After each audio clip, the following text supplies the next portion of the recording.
Please. Thank you very much, Mr. President. Behave like people who know our continent has a future. Change the world. Don't let the world change us.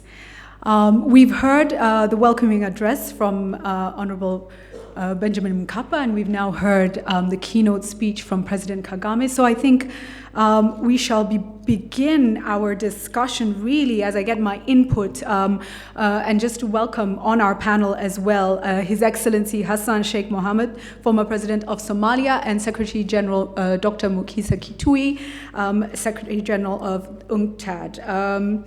Gentlemen, let me start with the balance that we have achieved and the current state of play in our financing modality in Africa.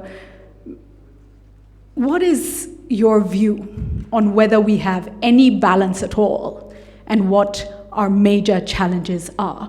I will start with you, Your Excellency. Thank you. Yes. Thank you very much. As a beginning, much has been said by His Excellency President Kagame at the continental level, and the initiatives and the efforts that are going on at the continental level is good. And I'm sure today and tomorrow much will be said, but I would like to take one perspective which is not the conventional one. There is a lot of literature that discusses about financing, the bottlenecks, the challenges, the obstacles that exist, and the opportunities as well that Africa has, which is much, much greater than the challenges and the obstacles. But I would like to add one dimension, which is, well, much has been said that Africa is interlinked. No one country can be isolated. At the same time, Africa is not at the same level in terms of development, in terms of so many variables that contribute to the transformation factor. What I would like to say is emphasizing that link and connectivity. Maybe many African countries would have been categorized today as a developed world if the overall African continent's problems are not encompassing. The issue of trust, the issue of risk, the issue of so many other things that the other countries that are not African are, or other investment corporations are saying when they talk about Africa. I'm coming on the issue of the post-conflict and the fragile status or countries in the continent, which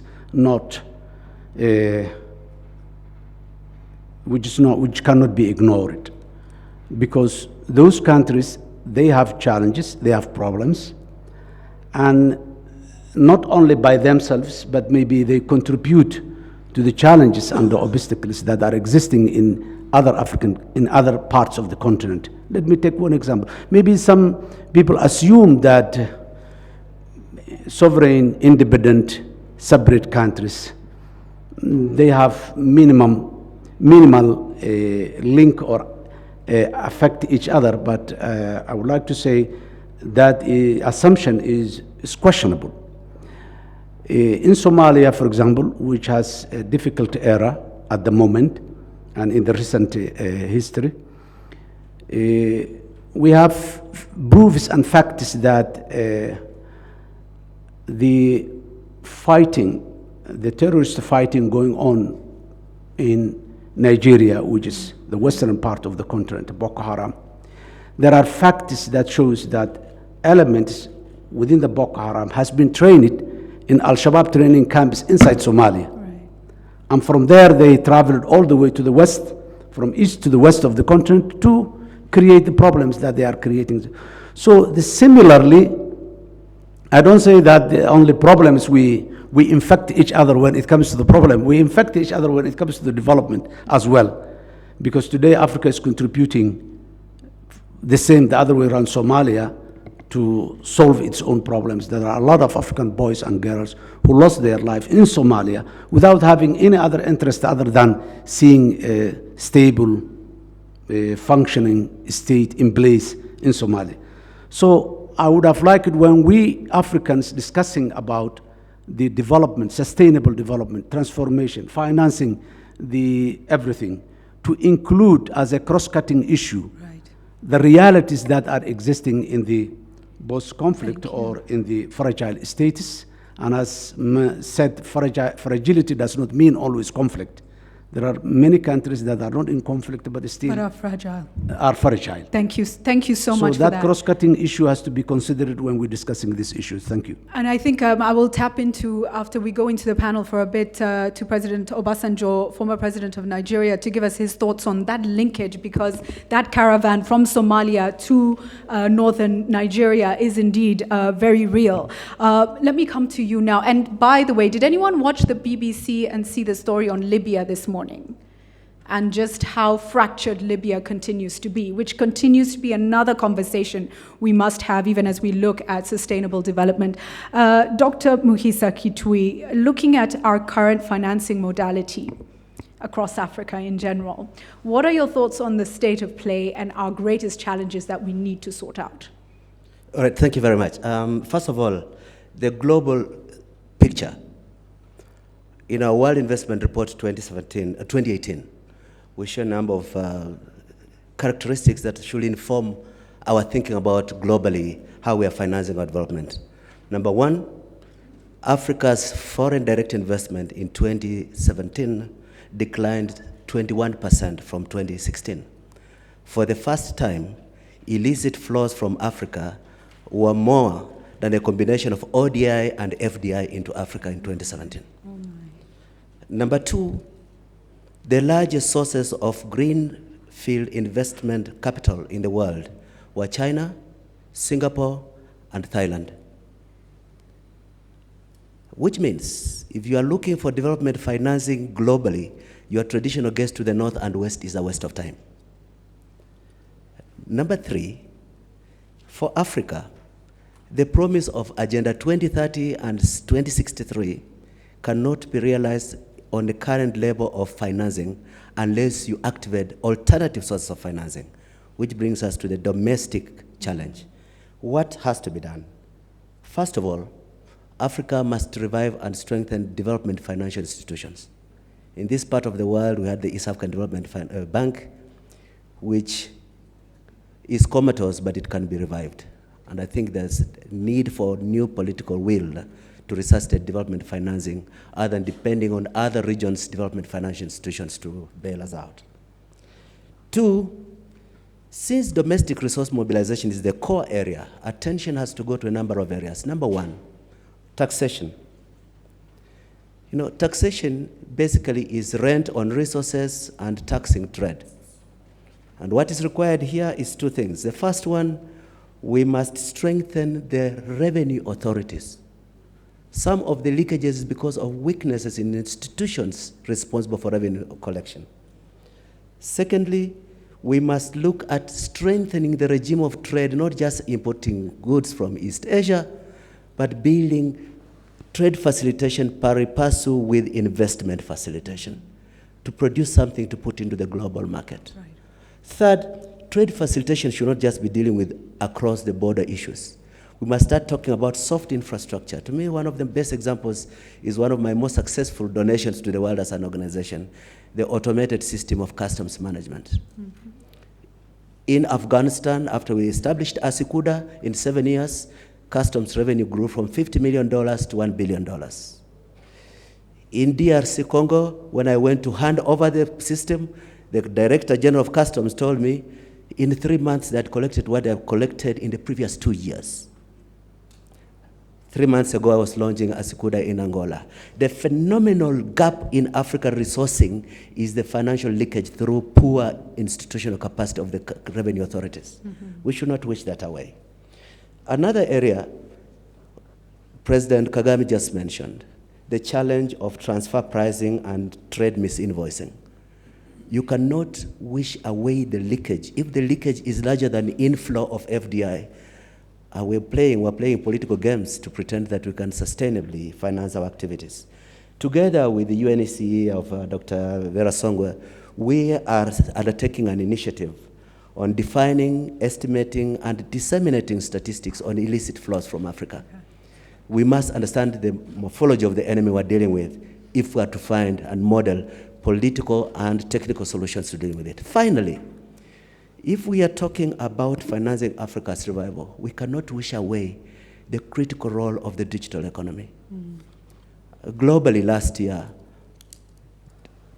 e-commerce reached 25.7 trillion US dollars. For the past 5 years, electronic commerce has been growing 4 times as fast as normal trade. Africa cannot be left behind. And you should be aware of the fact that the combined capitalization of electronic business in Africa and Latin America is 2% of global capitalization. So we must apply ourselves to this frontier, which is going to be increasingly important in availing electronic market visibility for African produce as a way of new revenue for development. Thank you. Thank you so much for that. Very clear, very direct, and a way forward, a clear path for us. Thank you. Your Excellency, Benjamin Mkapa, I come to you now, and 2 things I want to just tap into. We are aware of these illicit flows. It's been happening for a long time. It looks like the situation, as we have been told, is getting worse, not better. Why do we not act on that? But my second question, in order to raise taxes, we have to have thriving businesses. Why is it so hard for African businesses to prosper and thrive when you find a lot of Western nations push their businesses forward, right? We in Africa struggle in spite of our governments very often. So can we address what is this imbalance? We know about these illicit flows. They seem to be getting worse.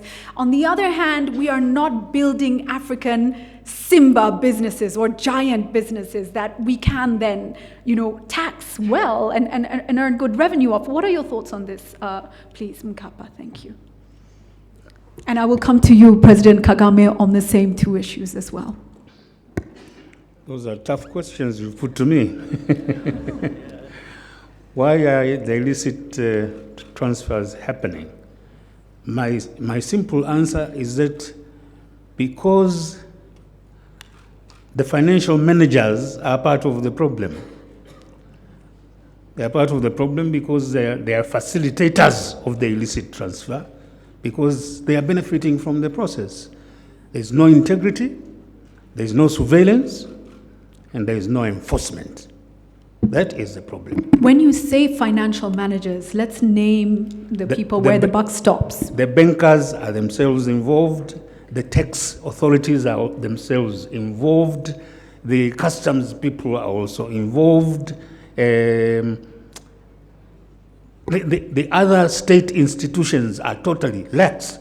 So when you have so many loopholes, things will pass through. That's what happens. I mean, let me ask you, there's trouble now, for instance, in your country about auditing the lifestyle of your leaders, right? Not only the political leaders, but economic leaders, bankers, teachers, you name it. Why is it very difficult to carry that out? Because very many believe that they are part of the problem, and they can't solve it themselves. So that's what I mean by way of illustration. I'm not condemning your No, absolutely, and it's important, yes. I'm not condemning your life for it. The second question was? My second question is building African businesses. How can we ensure that government is a facilitator for growth and development, not a hindrance, which happens in many of our spaces? The problem is you must have a government that encourages initiative, innovation, and trade. But if you have government and members of government who are jealous of those who initiate, who innovate, who expand, then you won't have progress. You will be an obstacle. Regulate it by all means, enforce it, and punish it when there are occasions. But don't be an obstacle. Allow the energies to come up and forth. So we've come back to mindset. It's a question of also of political philosophy and economic vision. If you don't embody those in facilitating investment and trade, domestically particularly, then you will have investors coming to take over your economies. Right, which they are. President Kagame, please, your thoughts on those 2 issues. And I think we have heard from President Mkapa some of the issues. Please share more, and then your thoughts on how we can decisively deal with these things, please. The mic is just... To decisively deal with such issues, I think I mentioned that it all comes down to politics. Is there political will in the whole structure of government? If there is on the side of government, normally it will encourage even in other sectors for that to develop. Even the private sector will be encouraged once there is this political will and there is that interaction and creation of that environment. So really what is happening is you talk of illicit transfers. Illicit transfers really happen because of illicit politics, if you will, or at least wrong politics, if the word doesn't apply. So if we correct that, then the rest will likely happen. You know, but it has continued being a mindset change process. Earlier I said something, I said maybe I'll have the opportunity to come back to that. I'll give you just quickly 2 examples. One, when you are talking about even where there is a road, a very good road, nothing actually happens. People prefer to use, yes, panya routes. Yes. It happens. We've seen it. We have our own experience here in Rwanda. We see across our borders in some parts, people preferring to go through the mountains and forests and avoid the road. What do you think is happening? I don't think these ordinary people are the ones making the mistake. They are avoiding something. So the leaders need to say, what are these people avoiding? Why don't we put it in place and have it going? The other is even our elite.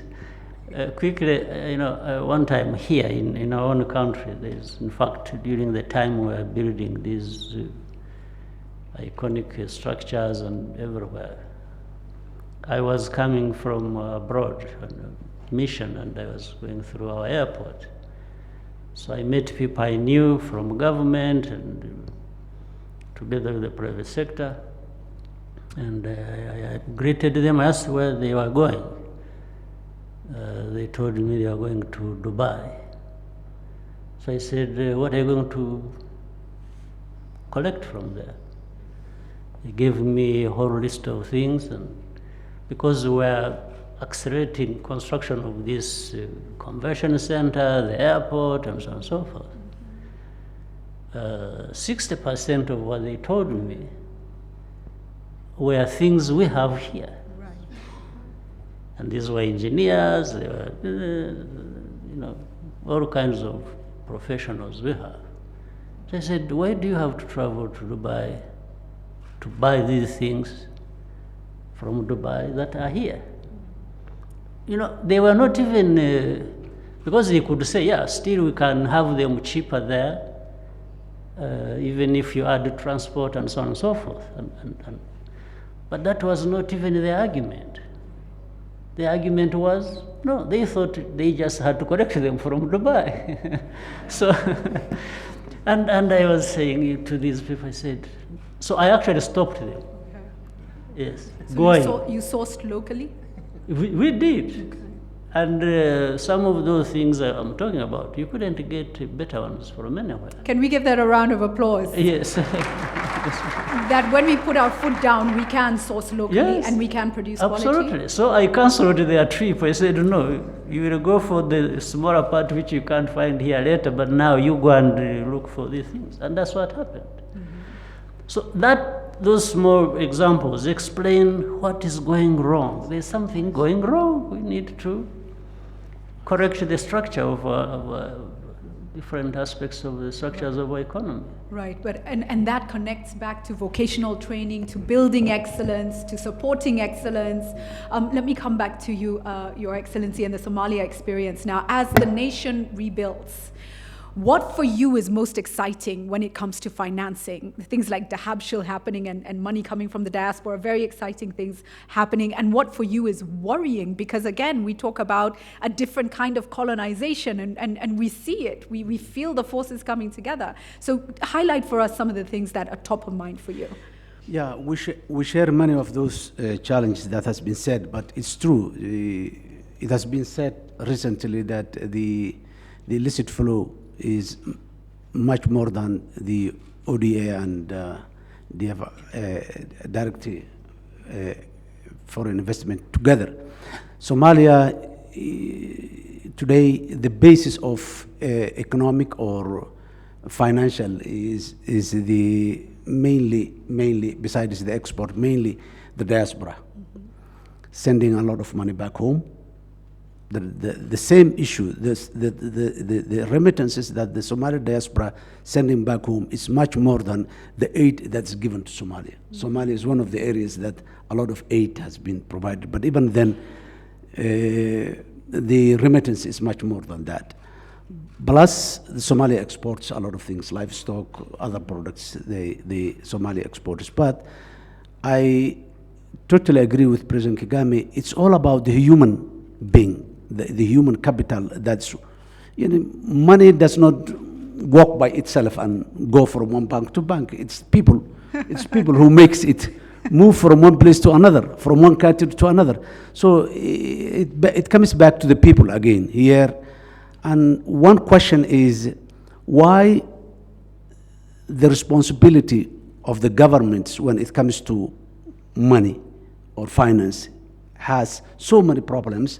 And when it comes to the private sector, many of those problems are not there. Mm-hmm. There is no illicit in business, illicit in terms of legality, in terms of the laws of the country, but within the company or no company allows his money to go. Efficiency. Yeah. Right? So it's all about our attitude, our mindset, our political agreements that we have, and maybe up to a certain extent, in many African countries, the model of state that we are using, I quote and question, in many countries, the way of life, the culture and the habits of that nation, and the political or the state model that they are taking, are they compatible? Mm-hmm. Mm-hmm. Because we all know in post-independent Africa, we just have copied without doing many of the necessary transformations that up till now, there are so many African countries that the rules and the regulations that their central bank is using has direct relationship with the central bank of other countries. Right. So customizing our own systems is very important. And we need to have the boldness and bravery to do that. To say no when necessary. Right. Dr. let me come to you now. You've given us a good pathway forward, but I want us to step back a little bit because we have all identified that this all starts with mindset, right? We have a lot of stakeholders in the financial sector with us here. I want you to teach us, point fingers at us, challenge us when it comes to how we have allowed our illicit flows to get where they are today. What is it we really need to say? We've heard some things already. What would you add? And why we have refused to grow our local economies and build our African companies? What would you say to the people in this room? Well, the number of things. I'll talk a bit to what has been said, but before that, let me just ask you a direct question. Like President Kagame has mentioned, at the end of the day, the decision on fighting illicit flows is political. It's a political leadership. If you have a parasite state that lives off illicit gains at personal level, at the sacrifice of national income, there's something wrong that fundamentally cannot be resolved without a political decision. Mm-hmm. The second level is technical competence. I know an African country which has signed a rent agreement on minerals with a Chinese company. And it relies on the Chinese company to tell them how much mineral they have taken out in order to assess how much rent has to be paid. Right. Now, Right. We laugh, but it's happening. Now, when you are doing it like that, and it's not a new country, it's not a country that is new in mining, it's a country that has been there for a long time. This is politically criminal for an African state to be doing this kind of thing. Third, just the technical capacity to do the right things. We have not invested enough in this. But there's one or two things that I wanted to mention in addition to that. First of all, it has been mentioned here, the importance of the diaspora. If we are now talking about mobilizing African resources, there has to be more active state engagement in ensuring the integrity of investments for the diasporans who are trying to remit money home. Secondly, we just published a report on the economic impact of African migrants in Africa. The biggest challenge is the high cost of remittance. That an African sending money from one African country to another pays more tax, more cost of transfer than other people elsewhere in the world. Which means international companies, PayPal, World Remit, Express are making money off Africans with very modest remittances home. The governments of Africa must help facilitate cost-effective transfers within Africa. Under SDG Agenda 16.4, I think, there is a target of no cost of remittance above 4% of the value of the remittance. We must take active steps towards this. Another thing that I wanted to mention, 3 months ago I attended a meeting in Kampala, a summit of the East African community, and there was very cynical reaction to private-public partnerships by presidents, talking as if it's a conspiracy. I think it is necessary to embrace the reality that our own private sector has to be an important partner. The challenge is the integrity of the contracting. The Economic Commission for Europe has done a typology of contracts, how to make bankable public infrastructure projects for PPP. Instead of strengthening our ability to audit projects, we are being cynical, which takes away a critical player in the financing of our development activity. I think I just wanted to mention this as an important component. Thank you so much for that. I'm coming to the floor in just a moment. We hope to take about 3 or 4 contributions. We don't necessarily just want questions. We want to hear your perspective and get your recommendations on the way forward. But before I do that, I really... Yes. Oh, please go ahead, please. I forgot is the informal sector. Right. We have not mentioned it here. You know, many countries have made conditions so difficult that domestic business is almost criminalized. So it refuses to have a fixed address. It remains informal. In Burkina Faso, 75% of enterprise is informal sector. 75% of enterprise. In our countries, we tell a private informal sector, we want to register them so that they pay tax. We don't tell them we want to register them so as to avail services. And support their growth. So you make small enterprises grow horizontally to create a multiplicity of small enterprises for fear of the pain of becoming formal. I think the political decision to facilitate small enterprise is phenomenal in how much revenue it can generate for the state. In fact, for African countries, can we just accept that informal is the normal? Instead of treating informal as if it's this dirty sector, it is actually the backbone of many of our economies, and these are the people honestly sweating. And if we first start with a respect for what they do and saying, we understand you work hard and you carry the burden of these economies, give them the respect and start there, because we tend to treat informal like it's this dirty sector, but we just want to tax them. And that's... You must have a program of formalization of the informal sector. Disabuse them of the notion that you want them to formalize because you want their taxes. No. Educate them that by formalization, they have access to more capital. Yes, a recognition in law, and no one can divest them of any of their properties. Yes. But anyway, I'm sorry I interrupted. No, it's the same point, President, I wanted to make, that we need to facilitate them to formalize their business. We just don't push them so they become or remain informal. So it's the point. Thank you. And to formalize, we need to educate civil servants to approach them in such a way that it's non-antagonistic, it's not patronizing, it's together we move forward. And this is a whole process.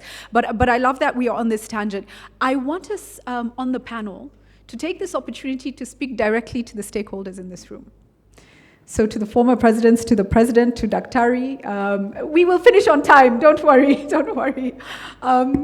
Who would you want to speak to in this room? Who do you want to really rise up to an occasion? What is bothering you right now, and what do they need to do when we're talking about transformation for sustainable development and financing? And I will start with you, please, Honorable Mkapa. Me? Yes. Nobody? Even the media? No? Nobody? You want to? I will have closing remarks. Okay, thank you. Thank you. President Kagame, looking at the stakeholders in this room, who do you challenge and who do you want to rise to the occasion? Well, all of them, I guess they... I guess they were listening when you were discussing these things. I think they need to just take note of it and do things for real, and so that we stop the cycle of repeating ourselves. We seem to know everything that needs to be done, or what the problem is and what the possible solutions are. We just need to get going, each one contributing their part, and we do what we need to do. Thank you, everyone. Let's just do it. Your Excellency Mohammed, who would you like to speak to in this room? Well, I would have said the media people. Okay. It's very important to pass the message, the right message, particularly when we're talking issue of the mindset, the issue of the integrity, accountability. All this is a sort of public education, and I think media is the best place to disseminate those elements to the society at the age of the social media particularly, and not the recent phenomena of fake news and all this to be emphasized, but this substantial issue for our societies to know that these are the challenges, why we are not developing, why we are backward, why our politics are sometimes have problems, why, all these are issues that needs addressing to the society, and the media, I think they have to have their own role. Of course, they also have their own challenges. The point that's the issue of the media. The point that I was just raising my hand was, one, the issue of the informality of the economy, informality of the business, informality of all this is true in many countries, particularly the issue I was talking about, the fragile countries or post-conflict countries where the systems are still weak. One important is people, they want to do business. As President said now, people going through the jungle, they are not bad people, but there are circumstances that compel them to do that. So the informality itself, there are circumstances that compels people to do the informal thing. That's one. Number one. The other thing is maybe one of these problems might be solved with the continental free trade area that's undergoing now, because many African countries, they have a challenge of compatibility with the standards set in the West. We cannot compete many of the standards that has been set in the issue. Regulatory, quality, so many other issues that exist. The latest point that I would like to add is that the issue of the remittances that I was saying now, it's a lifeline for Somalia. It facing a very serious challenge of issue of compatibility. The end user, who is he, and who is the end user? An old grandmother who is living in a very remote village is sent $100 from Minnesota, London, Stockholm, wherever. And then the person is asked, who is the end user? What is the identity? And and 80 years old who's living far away in the mountains or in the jungle, how can? So many of banks and many of countries, they stopped the remittance now because we don't know the end user. So again, set our own system. So by having our own system at continental level, by trading among us, while the banana I'm sending to Europe has certain standards, but the banana I may send some other countries in North Africa, for example, might not have that type of standards. Although we don't want to lose standards, but we don't want to lose the standards, right, but our own ones. Right. Our own ones with our own conditions and our own realities. Thank you so much for that. Dr. Muhisa Kitui, I'd like to do this. Who do you want to speak to in this? I would like to speak to my generation of African public intellectuals, okay, public officers, heads of international institutions, government officers, and political leaders. When we grew up, we were structured to think about development as an engagement with the industrialized North. that we look to them by certain agreed norms of what macroeconomic development should be to see how they can help us to grow. Today, we are living in a very hostile environment with the rising voices of protectionism, with some leaders calling our continent with very unpleasant names, with shortening global production networks because of technology enabling them to conquer the challenge of labor, redomesticating textile production in Georgia, for example, meaning even the projected markets for our export are under threat. Projected sources of development finance are drying up. We have to unlearn what we learned and learn new realities about how we are going to drive development in Africa. We have a collective responsibility to see how to optimize domestic resources, how to separate and criminalize personal appetites that exceed responsibility for high office, demonstrate that we can learn to stigmatize political thieves. I mean, it is this simple. And I think collectively, we can unlock the potential, which if we fail, is going to create a major crisis because of an army of unemployed, educated African youth. Right. Unlearn and relearn. I'm coming to the floor now. We want to take maybe 3 comments, 4 if we can. We have a mic here. Can I see the hands, please? Yes, gentlemen. Thank you. I see you. Thank you very much. Yeah, thank you very much. My name is Mohamed Chambers. I'm the Special Representative of UN Secretary General for West Africa and Sahel. And I just wanted to take up on the point you made about Libya and the documentary that you saw. The immediate consequences are in the Sahel in particular. And it's a very sad story we see there of growing instability, violent extremism.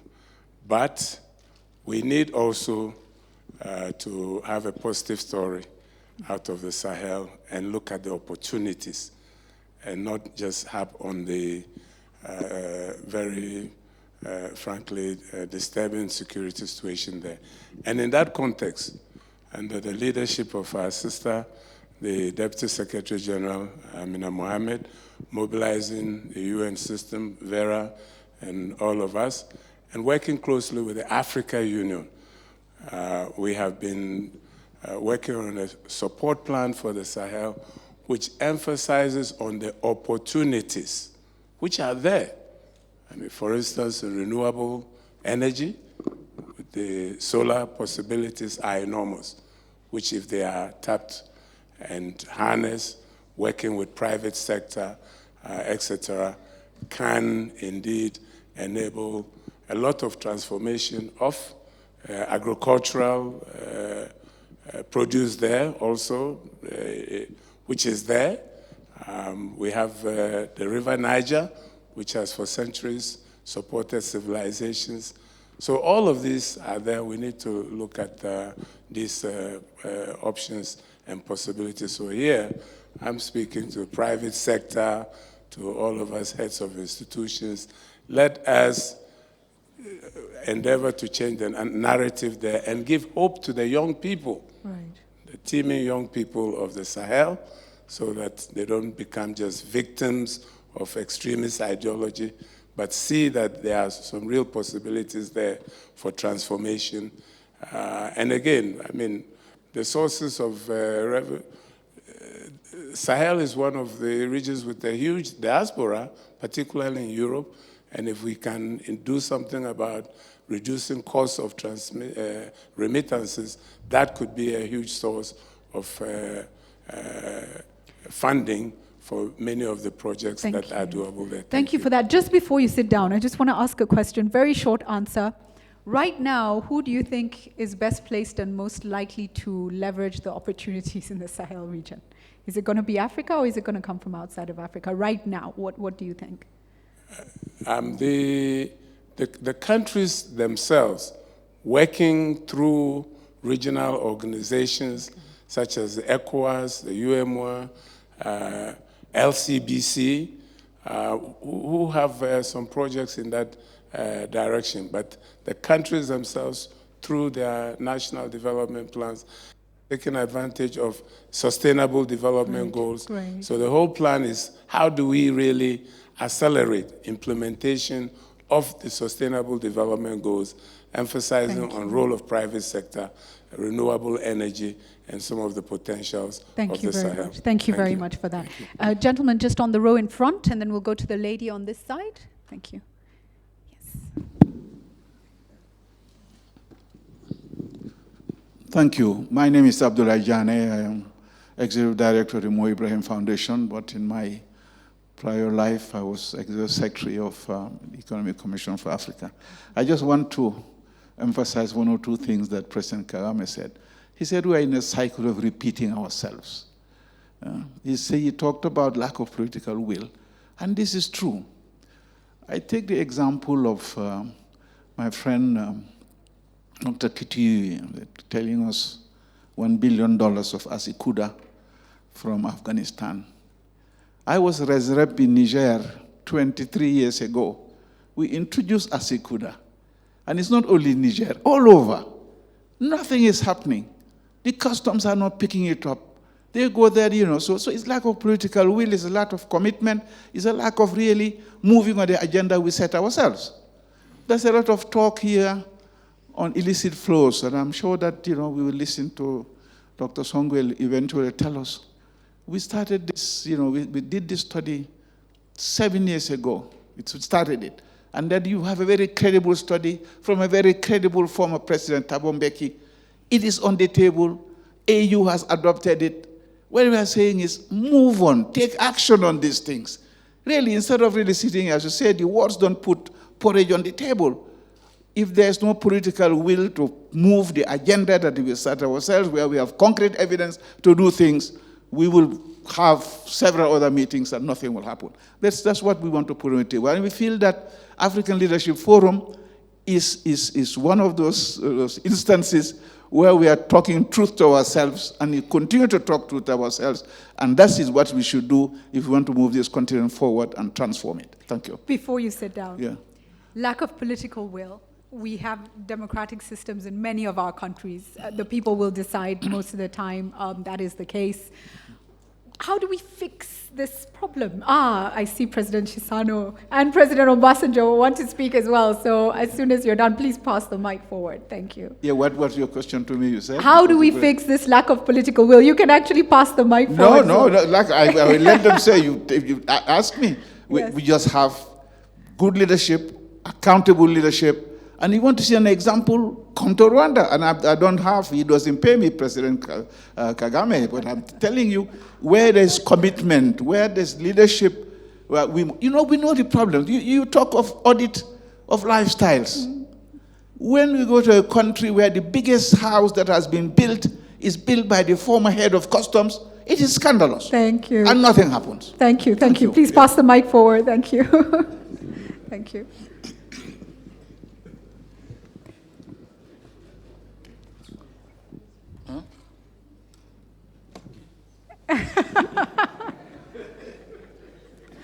Well, thank you.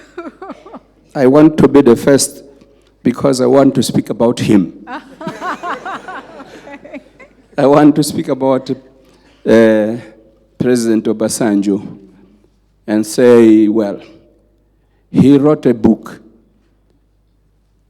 and it was about the new partnership for Africa. It was himself, it was Mbeki, it was Bouteflika. Don't you think, President, that we are talking the very same things which you talk about those days?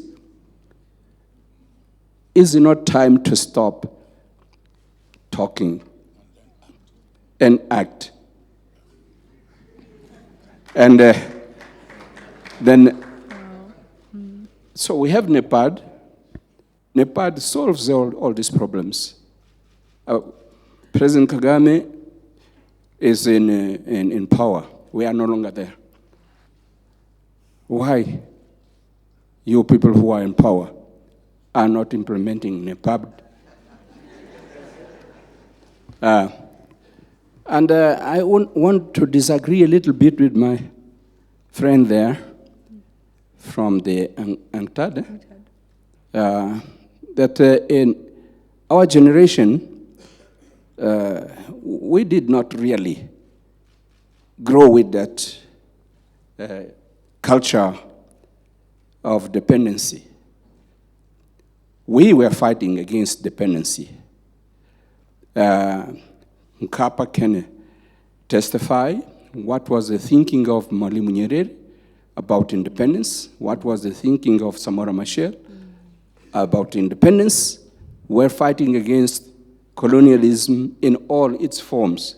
And President Machel used to say, we have to fight against our mental colonization. Yes, yes.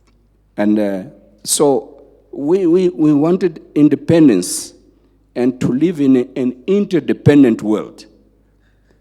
But I think that some of us have forgotten that we have enemies who do not want us to be independent because they want to continue living out of our resources. And we did not find yet the way of utilizing our resources on benefit of our own people. There are lots of things to be said there. So what I can say is that that culture of fighting for independence was there, but our enemies became stronger than us. And through IMF, they took us to deviate a lot of our intentions and many other tricks which they have played. And today they're holding their heads and say, oh, we, after all, were wrong. But they will not live the way while we don't agree among ourselves on action. Thank you, thank you. Can I just say, before you come in, President Obasanjo, the independence generation was an independence generation. This is a slightly different generation, and I think the one that followed, we got mentally colonized more and more as the years went by, and that is what we have to unlearn and relearn. Please, President. Excuse me, let me say just one thing, if I may. These enemies of ours did not get stronger than we are. We got weaker than they are. Because we never got strong at all. And in fact, there is a problem, the problem of talking, the problem of analyzing problems and getting the analysis right and not acting is something that has been passed from one generation to another. We are culpable, all of us, from the beginning up to the present. Because what Samora Machel was saying was right. And he knew it. He knew that we can only become independent, not at the mercy of these people who are not letting us free. So we knew there was a struggle to be carried out. And the struggle is not something that comes through prayer or just allowing the other one who is actually oppressing you to decide whether he lets go or not, right? So the story of talking about so much that is right and not behaving the way we should behave to do the things we ought to is something that has been passed on from one generation to another until this present day. So we need to find a cut-off point and say enough is enough. Right. Absolutely. We need to act. President Obasanjo, how do we start to act? Tell us, teach us. From an action man himself. Yes, sir. Well, the problem of Africa, we cannot blame it on anybody outside Africa. The problem of Africa must be blamed on us.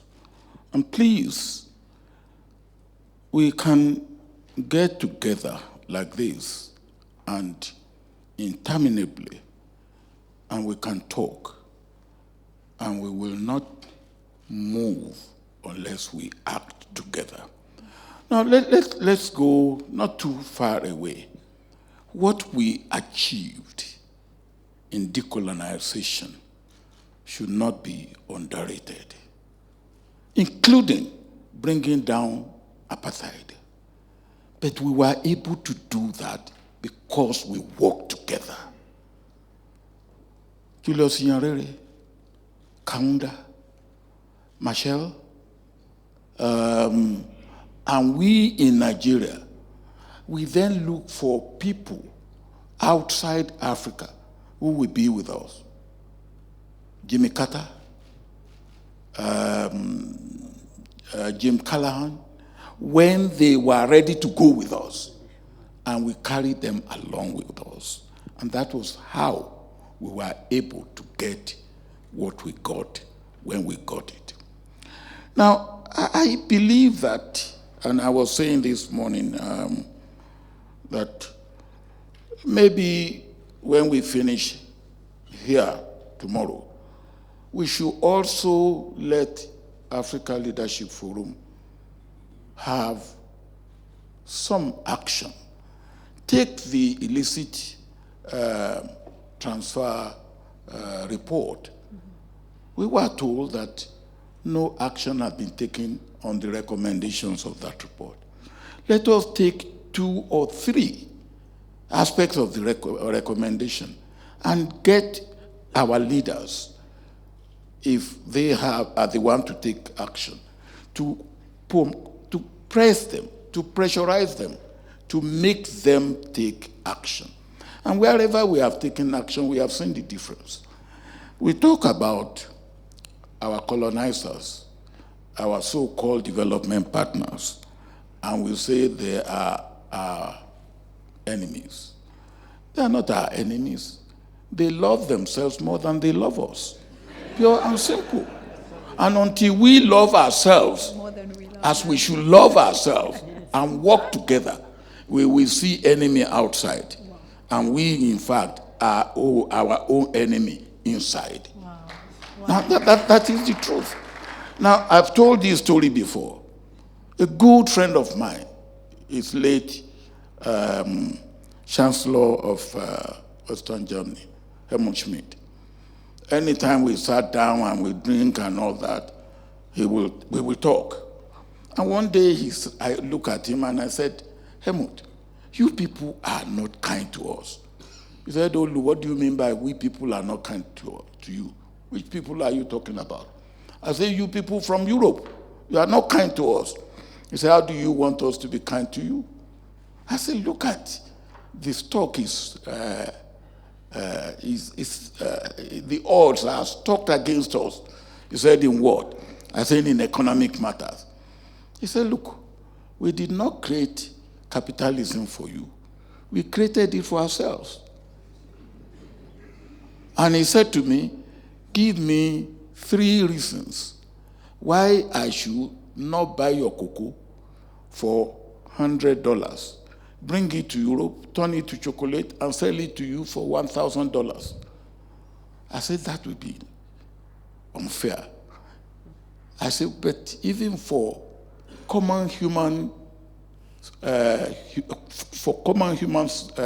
humanity, shouldn't you be fair to us? He said, go and show me in your economics book where common humanity is a factor of production. Now, he was telling me that honestly and sincerely. Now, he won't say it outside. But if we do not know that, and we are just learning that now, that there is enmity out there. Enmity has always been there. It's because we don't know it. And because we don't know it, we are wallowing in poverty. We are wallowing in ignorance. And we see those who will cheat us as those who will help us. When we see things for what it should be, that we should be the architect of our own fortune, And we have to work together.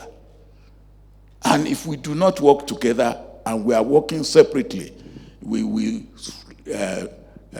drown piecemeal. If we work together, we will swim together. Now let me talk about informal sector. Now what is there for informal sector? When you say you want to organize them to do what? So my mother was in the informal sector, and that's how he raised money to send me to school.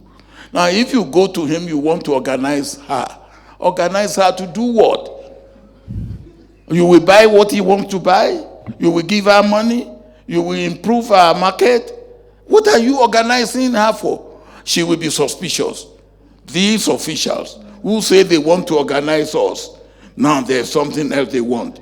And what do they want? Now, that is true. What do you want to organize them for? The first thing their mind will go to is you want to tax them. Yes, it is. Now, if you want to tax them, they will not make you organize them. They will go through that route that President Kagame talked about. Yes, the because if they go through the main road, you will tax them. You will say you are organizing them. They only need to know that you are going to help them. If they know that you are going to help them, they will make themselves available. But the most important thing, we can talk, but let's talk more action. Thank you so much. President Obasanjo, let's give him a warm round of applause. I will take the lady on that row and then come forward to the front row. Yes, we need a lady. Thank you. Thank you so much. Thank you so much. Good morning, with all protocol observed. My name is Sibongile Sambo from South Africa. I run an aviation company providing private jets and helicopters and a petroleum business. Thank you for this opportunity. My input to this discussion is that let's become very practical in our approach. In Africa, we are very good in developing policies for enterprise development, for supplier development, innovation, this and that. But what are we doing practically to make sure that the innovation that we produce become practical and is consumed in Africa? We need to support our local businesses. We need to support businesses that are operated by women and youth especially. Not because we are women and youth, but because we can deliver. We are intelligent, we've got products, and we've got services that we can deliver. Excellent. And that enterprise and supplier development, it should have a structured approach. I am glad that Honorable Paul Kagame mentioned that he stopped purchasing in Dubai and promoted local business. That's what we need to do in Africa. If a young person comes through with a business, don't tell us that we don't have collateral or experience, but give us an opportunity, mentor us, hold our hand, and give us the finance. I think the key issue here is financing. Finance those opportunities. The other thing that I would like to talk about, which is a very key, it's a bone of contention, it's an issue of corruption. Corruption has been very toxic. We all know about it. But then how can we kill that toxication? How do we kill it? Because if one becomes corrupt, it's a two-way process. Others will say the politicians are corrupt, and others will say the business person is corrupt. But it's a two-way thing. Somebody has to initiate the corruption, somebody gives, and somebody takes. So business and political is all involved in the corruption. Mm-hmm. Let's make sure that we cut that. And then finally, let's talk about the multinationals. The multinationals, they come into our countries, they look for opportunities, they look for local businesses to partner with, but the first thing they will ask you, who are you connected with? We don't want that. Mm-hmm. We want to do business that is very clean, business that is profitable, and business that is sustainable. Thank you very much. Thank you very much for that. Thank you. And our final comment right here at the front, please. If we bring the mic forward. Thank you. My name is Yann of Agra. I work with the World Trade Organization. I just wanted to add one voice to something that I think is missing in this conversation. We talk about political will and commitment and making things happen. I think many of us forget that all our political leaders cannot deliver if they don't have the right civil service. The issue of bureaucracy in Africa, a lot of which was wiped away in the 1980s during the structural adjustment programs. Today, in many of our countries, our leaders do not see appointments in certain positions on the basis of fit in ideology.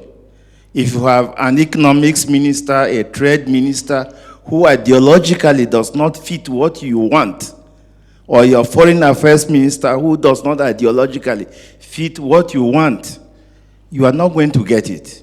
If you don't have the civil servants with the right skills, we can discuss everything in this room, but if you go back home, you need a good civil servant that will translate this into a program that you can implement.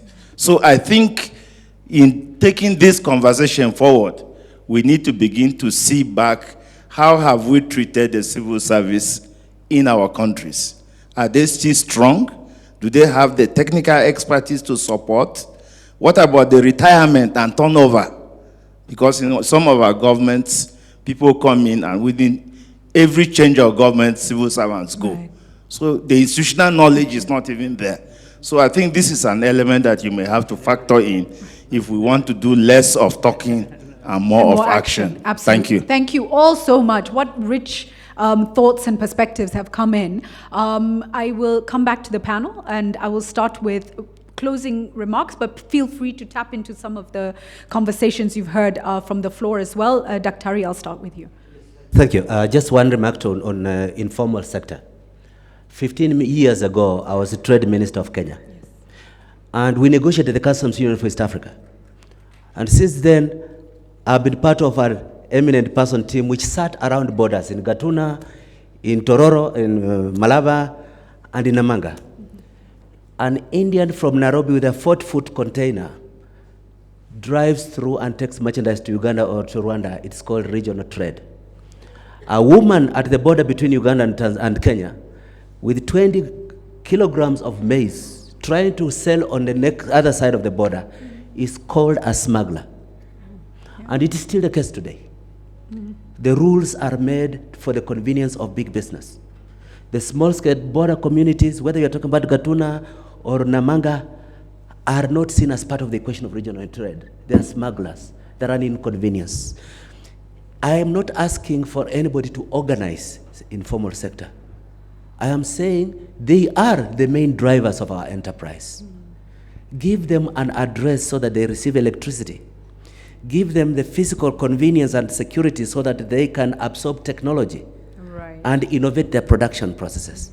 The main thing I want to say to this meeting is that I thank Honorable Benjamin Mkapa and the Uongozi Institute and the leaders who have helped us to convene here, and His Excellency Paul Kagame for hosting us, for always being there as a leader for Africa. But I want to reinstate a main message. The global dynamics are such that every region of the world will have to dig inside itself to find the resourcefulness to adjust, to grow. Nobody's going to grow Africa other than Africans. The rest of the world is there, but increasingly, we must start looking to new areas.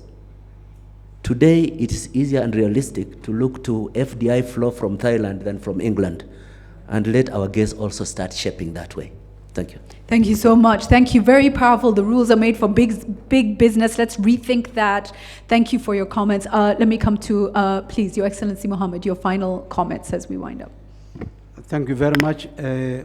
As he rightly said, Professor, is this the small business that does many of the good things that we have today, whether that's technological development or whether that's I want to take one case example that happened in Somalia.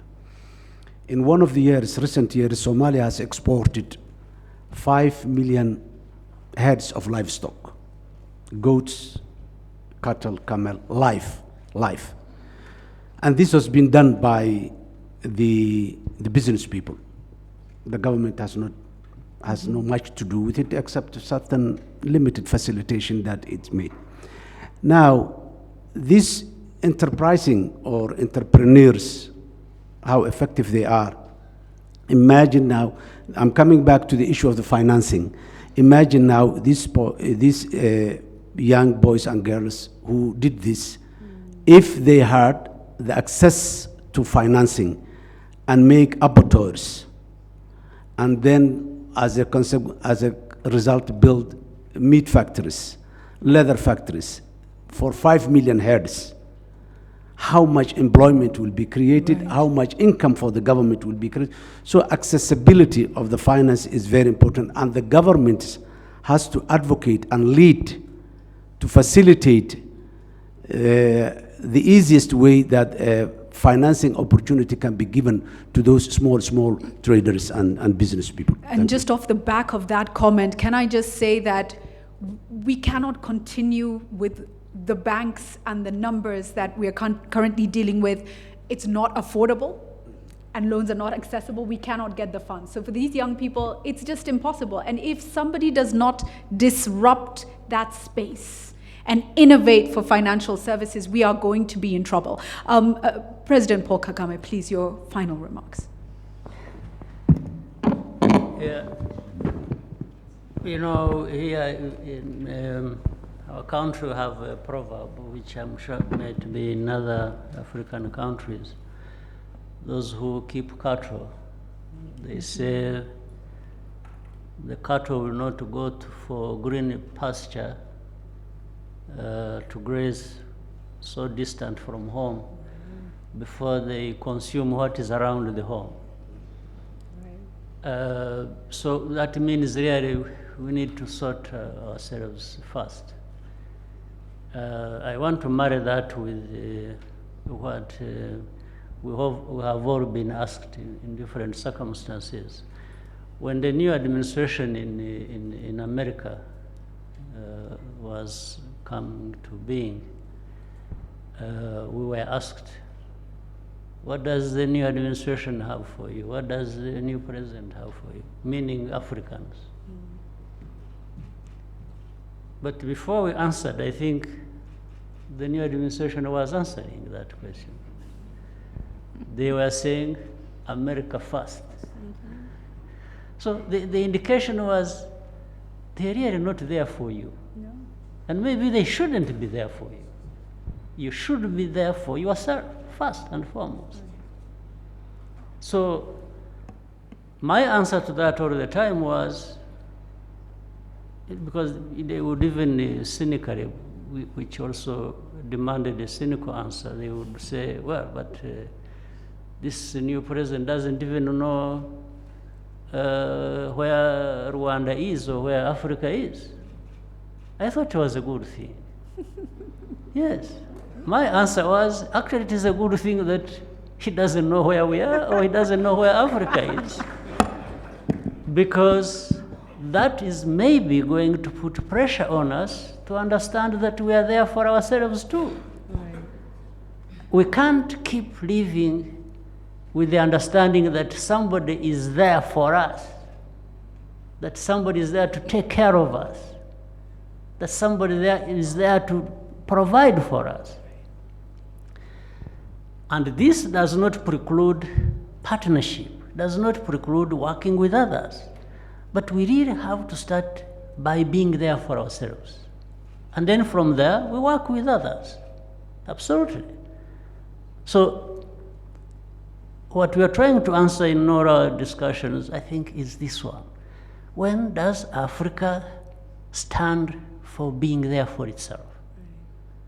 When does even every country, as we work together, which former President Obasanjo was saying, we must work together.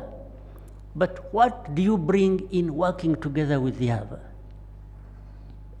you have to bring something. Somebody else has got to bring something. And we've got to bring this continent to stand strongly together, but by bringing something that makes it stand firmly and strong as it should be. So I think at the heart of this discussion is that point. We are saying Africa first. Can we coin that? When does Africa put Africa first? When do we stop giving the begging bowl and put something on the table? Because we all have something to put on the table. And that reminds me of another proverb. I shared it just this week at another event. You cannot fill your stomach by picking another person's teeth. You know? So we continue to learn. Our final remarks for this session this morning, our closing remarks, I hand over to you, Your Excellency Mkapa, for those. I don't know where to start. There's been so much scope by way of participation. But I want to underline what President Kagame has said. No one else is going to develop us. We are going to have to develop ourselves. This dependence on some American president or commissioner of the European Union to transform or to help us determine the path and the limits and the goals of our transformation is nonsense. But this, we must get this out of our mind. And I get very disturbed when, because I have a journalist background, I get very disturbed when I hear leaders in Africa saying, fortune is coming on us because the Chinese are here. Fortune is coming on us because the Americans are here. This is nonsense. I'm sorry that, to be so crude, but that's what I want to say. We will develop ourselves or will not develop. We'll develop ourselves, increase our equality, increase our worth on the world stage ourselves, and that way earn the respect of those others. Cooperation, as the president was saying, we must learn to work together. Africans must realize, you can't say this country, it is because it is by itself. No, I am because we are. Otherwise, we won't get any place. But other things I don't want to address. I want to address the informal sector as a good example. We are not formalizing them for tax purposes. We are formalizing them as the engine of economic and social transformation. First, recognition in the state to allow for their inclusivity in formulating and so on. They will feel that they are part of this state. So first, inclusivity. Secondly, to recognize that they are an important part of the economic framework. Three, that it is to their benefit because you are making arrangements for them to access capital. You are making it for them, you are making it possible for governments to organize their markets for them, both internally and externally. You are making it possible for them to establish partnerships among themselves. And certainly you are making it possible to be an instrument of regional cooperation. All those things center on the development of these units called informal. Without undertaking that work, you leave them in total poverty. Really, we must rethink. It's not just a question of taxation. No. It is, in Swahili we say, uwezeshaji. You are enabling them to be good, productive citizens, not only of their countries, but of the region. This for me was very clear. Well, I have here who was my major ideologue, Ambassador Sefue. He knows what we did as a government to try to formalize the informal sector. We had a whole institution in government whose task was to help the formalization of the informal sector. It helped them. It helped them. And he will tell you what the problems are. But this brings me to the last point. We have transitions of government in African countries, sometimes after 10 years, sometimes after 5 years. But one of the problems you find is that when a new government comes, it thinks that all that was done by the previous government is no good. they must start afresh. It's impossible. So if you have no element of continuity at all, you have problems, non-development, non-transformation. Sometimes you even take the transformation process backward. Exactly. You know, anyway, one of our leaders told us in Tanzania, he said in Swahili, kila zama na kitabu chake. Every government has its own book, you know? But that does not mean that the previous book has no relevance to the book that you are writing now. Right. This has to be stressed. I have spoken too much. Thank you very much. Thank you so much. A round of applause. And maybe just to emphasize with Informal what we have been told by His Excellency Mkapa, it's for recognition, inclusivity, making them part of the economic framework, they can access capital. But can I also add, because we have some key stakeholders in this room, how do we give them preferential access to procurement within government? Government is one of the biggest, one of the biggest markets for many of our economies. And so how do we do that? That's another incentive for them to come into the light.